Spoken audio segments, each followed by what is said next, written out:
Assalamualaikum warahmatullahi wabarakatuh. Perkenalkan, nama saya Yuliasti Putri.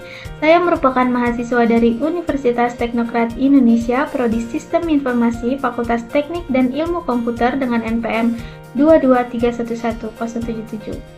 Melalui video ini, saya akan menjelaskan apa itu mengelola ruang lingkup proyek. Yang pertama, apa itu pengertian dari ruang lingkup proyek?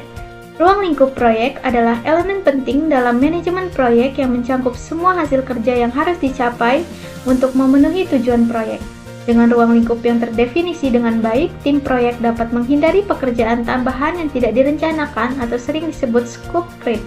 Pengelolaan ruang lingkup memastikan bahwa proyek tetap berjalan sesuai dengan rencana, anggaran, dan waktu yang telah ditentukan.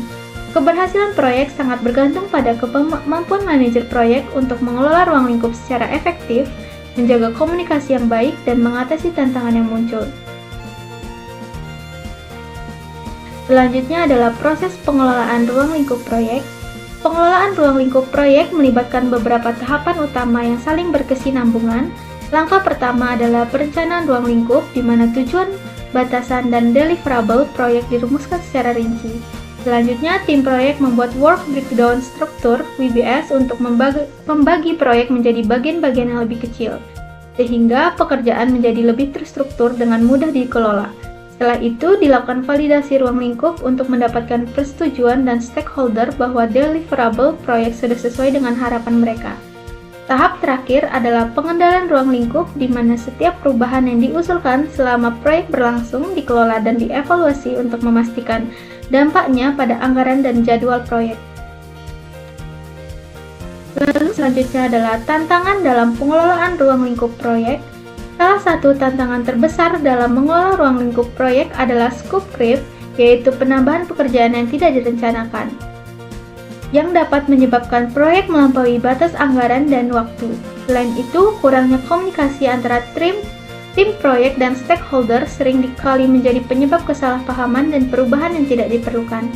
Tujuan proyek yang tidak jelas dan tidak terdokumentasi dengan baik juga sering menyebabkan ketidakpastian dalam pelaksanaan pekerjaan.